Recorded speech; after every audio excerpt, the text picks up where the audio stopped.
Hello, everyone. My name is Stanley St. Rose, and today we're going to be talking about The Pit and the Pendulum, written by Edgar Allan Poe. Now, before I go into summary analysis of this work, please remember to leave a like, subscribe, and/or comment so that the channel can continue to grow. All right, The Pit and the Pendulum. Very scary stuff here. Very interesting story. It's the Spanish Inquisition. That's what's going on, and the narrator, he's been condemned to death, and things are not good.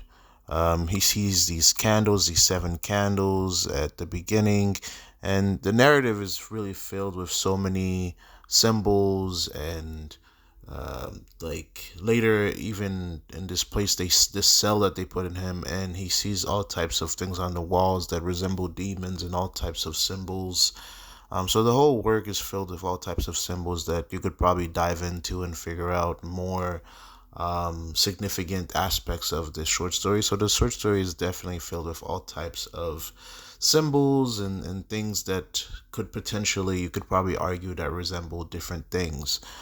So one of those things is the seven candles within the work that he sees at some point.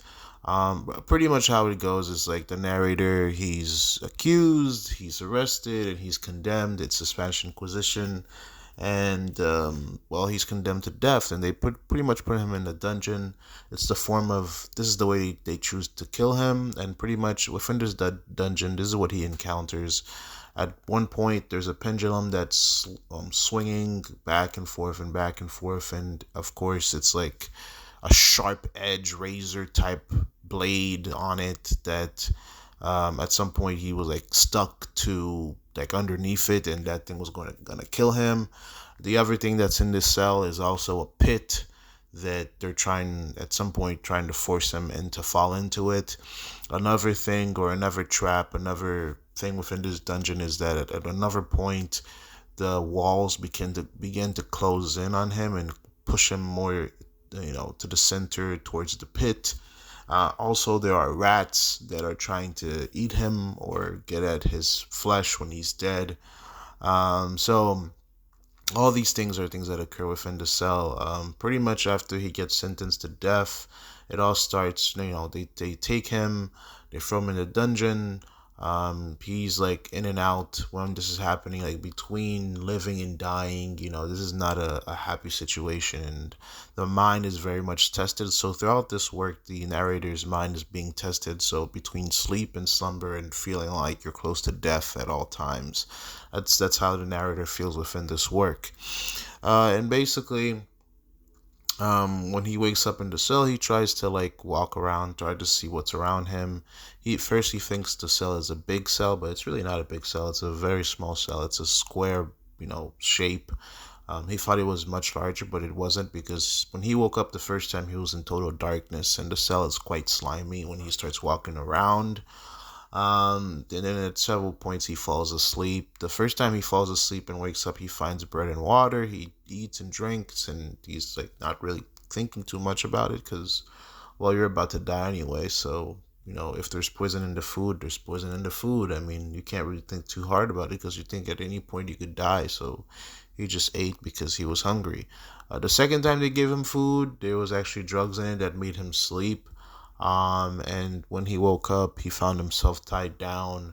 So the first time he falls asleep, he wakes up in the dark cell. Second, and then he finds food, he eats, and then, he falls asleep because the second time he ate, it was drugs in it. Then he wakes up, then he's tied down. When he wakes up, he finds himself tied down with one arm to eat the food. So they leave him one arm free so he could eat the food, but he couldn't free himself. And then there's a pendulum on top of him that's swinging back and forth that's coming down to kill him. And the pendulum is not swinging close to the ropes that are bringing him down, so he can't get free that way. And so he takes the meat or the food that's provided to him, and he rubs it on the ropes for the rats to eat at, and the rats eat at it, and they loosen their ropes, and he escaped just in the nick of time before the pendulum comes down and rip him into shreds. And then after that, he does recognize that they're watching him at all times. So while he's in this pit, they're watching him at all times to see what he's doing. So that, keep that in mind. After that, what happens basically, the pendulum gets brought, like, it gets pulled back up, and then the walls, there's like a fire that starts to burn behind the walls, and the walls start to close down upon him. And he's like, oh man, this is it, because now the walls are burning hot and they're pushing him towards the center of the room where the pit is. And the pit, we know that there's something horrific and dark within the pit. And the walls are about to pretty much push him through and down the pit. And then he lets out this big scream, and he knows he's about to die. But then General LaSalle comes in at the last minute and with one arm just grabs him before he falls into the pit. And General LaSalle is from the French, and the French was opposed to Spanish Inquisition, and he gets saved at just the nick of time, and that's how it ends, with him being saved from the pit. So in terms of analysis and deeper meaning, there's a lot that's going on here. There's a lot of symbols. There's a lot of meanings within this work. One thing we can look at, the pendulum kind of represents, life. The time is always ticking. From the day that you're born, time is ticking. And time is the thing that really pretty much wipes everybody out. You live 50 years, you live 100 years, you live, whatever you live, you live 110 years, however long you live. Um, However long you live, time is always ticking, man. Time is always ticking, and at some point, everybody's time is up. Everybody's time always, it always, it always, like, it's one thing that's so scary. Um, yeah, it's something that's always so scary. Time always runs out for everybody. And it's like time is like that swinging pendulum with sharp edge. At some point, time's gonna tick, tick, tick, tick, tick, and then slice you in half, because everybody, your physical body dies at some point. So that's one thing to think about it. The other thing is the pit. Everybody faces the pit. This life always comes to an end, no matter who you are, rich, poor, whatever you achieve. You can win the Nobel Peace Prize. You can be as poor as dirt. It doesn't matter. Everybody faces death. And the pit pretty much represents hell to many people, but the pit is the unknown, what comes after life. Christians, I personally believe in heaven and hell, Jesus Christ and everything. That's me, that's my belief. So I believe in Jesus Christ and everything. Some people believe in different religions. There's several religions around the world. Everybody believes in something. The majority, like 99.99% of humans, believe in something. If they don't believe in some type of higher power, they believe in themselves. So you're gonna have you believe in something. So it's really hard for someone to meet. It's really hard for you to meet someone who doesn't believe in something. I don't know. Maybe you believe in truth and justice. I don't know. Maybe you have some type of principles that you believe is like the moral standard of the universe. So everybody believes in some type of higher thing higher than themselves. For me, it's Christianity, it's God, it's Jesus Christ. For other people, it's different things. So that the pit, we can go on and on and on what the pit means, but again, it brings in questions about heaven and hell, Christianity, because even the Bible talks about the pit and hell and things like that. Different religions have different things about what the pit represents. The pendulum, again, the pendulum for me, definitely represents time, and how time wears us down, and how time ultimately catches up to everybody. And think about time in the Grim Reaper. Like the pendulum is like also the Grim Reaper. At some point, everybody, the Grim Reaper comes. So that's something that's fascinating. The other thing is the rats. The rats, I think the rats say a lot about life. Life is filled with rats. There's all types of problems, hunger, poverty. There's all types of things that eat at you in life. Emotional problems, relationships, romantic problems. Does she love me? Does she not? The boyfriends, girlfriends, family members. There are all types of things that get at you, that eat at you, that devour you. Relationships can devour you. Poverty can devour you. The societal problems, societal issues. There's all types of rats and problems and things that come in life that can be detrimental to you, and they can swarm at you just like how they swarmed him within this work, and they gnawed at the ropes.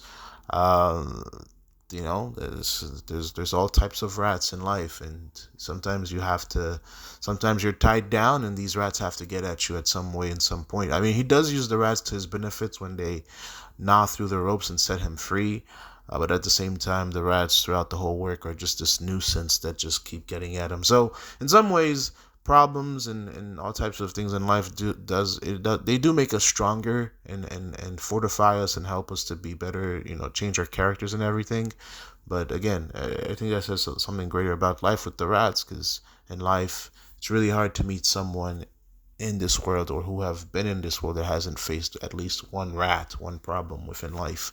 So, problems are always bearing their teeth at you, trying to get at you, trying to devour you. So that's just the reality. But in the midst of all this darkness and death, and what happens with the great unknown, this narrator gets saved at the nick of time, right on the edge of the pit, and General Asal comes in with that big mighty arm, and saves him at just the right minute, which it's hope, right? It gives the narrator some hope. It saves the narrator's life. Again, I think that right there, even that the general coming in at that time, it's like this this force, this power, the French army, that comes in at just the nick of time, and this arm comes in and saves them from the pit. Again, there's so many religious points we can bring up from this, and so many things about life. It's hope. It's hope when you're at the edge of the pit and the arm comes in and saves you, and it's the general himself. I mean, there's hope, there's joy, there's salvation, there's so many things that we can pull in from that thing alone, from the general coming in alone, saving the narrator, about life and what's going on. So again, this work, you can take it in many ways. It's dark, lots of things are happening. There's a lot of things to break down. You can take it as a societal, life philosophy. There's a lot of things that are breaking, that are brought to the first surface within this work. So it's very fascinating. So sometimes you got to take a seat. You gotta take a seat and crouch down and just kind of think about all the things that happen in life, and what do they mean, and how do you take it, and what's the ultimate goal of all things. And this work definitely brings a lot of things to the surface. But yeah, that's my summary analysis of this work. Please remember to leave a like, subscribe, and or comment, and I'll see you guys in the next video.